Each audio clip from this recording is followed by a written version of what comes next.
Our final candidate for tonight will be Mr. Junior Shelton. If you could please stay in front of the microphone, and you will have 1 minute for your opening statement. Thank you very much. I, of course, want to thank the Chamber and the Community Alliance for putting this forum together so that you as citizens can make a well-informed decision on March 27th when you step into that booth. Ladies and gentlemen, Central is going to go through a hallmark election. This will be an election in which it's time for us to elect leaders who will have a passion for this city, will have a vision for this city, and work for the future of this city. One of the most important things we need to do is not just work within the 4 years of our term. We need to be certain that we are working for the future so that we set plans in effect that will not only take part in 4 years, but will make decisions that will last a lifetime for generations. And that's what it's about, being certain that our city is prepared for the future and for your kids and your grandkids. Ladies and gentlemen, I hope that tonight you will see the differences and that when we're finished, you will be able to support me as mayor.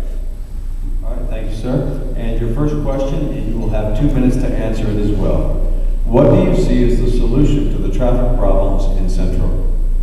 Well, I think we're well on our way with the widening of Hooper Road from Blackwater to cross the river and tie into Watson. That is our loop. That is Central's loop. We don't need the Baton Rouge loop. That's going to do a great deal for moving traffic through the center part of the city right now. Also, the widening of Sullivan Road, whether it be from Wax to Hooper or all the way down to Green Springs Road, that of course is going to move traffic. But I want to be certain that those roads are done for all citizens the same and be consistent from the start to the finish. And I think that will move the traffic through. Now, when the new Central Thruway gets completed, there'll be some rerouting for traffic on Sullivan Road. That's going to make Lovett Road a major thoroughfare. And it is very important that we begin working now on improving Lovett Road. There will be other roads throughout the city that will of course need to work on to tie in other parts of the city. We also need to be certain that our traffic conveniences of red lights, of intersections, of turn lanes, all of these need to be improved through traffic studies and be certain that we're doing everything we can to improve the traffic flow. One thing that I'll be honest with you, I'm a little disappointed with our roundabout on Lovett Road. True roundabouts are 2 lanes and you continue the flow of traffic and have other traffic merge into it. The one we have now is 1 lane. And I think it's going to be an impediment. We need to look at these things and be certain that what we do as traffic will improve it, not hinder it. Now, the city is 66 square miles. There are some areas that are not very populated and others that are more populated. We need to do things that can bring all the city together with roads and be certain that our roads are paved right and that they are improved right for those no matter where they're located within the city. All right, thank you. And your final question.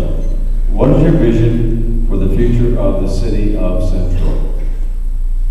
When I think of the future of Central, I think about an economic engine. That's what's going to move this city forward.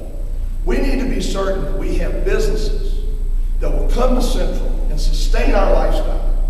We need to be certain that we don't have leakage of sales taxes that leave here. I've been standing on corners on Jor Road, Greenwood Springs Road, and you look and you see how many people move into Baton Rouge to go to work. We need to have businesses here so our citizens can work here in good, sustainable jobs. We need to have the sales taxes collected here so that when the people go to buy their groceries, their goods for their homes or clothing, that's done here.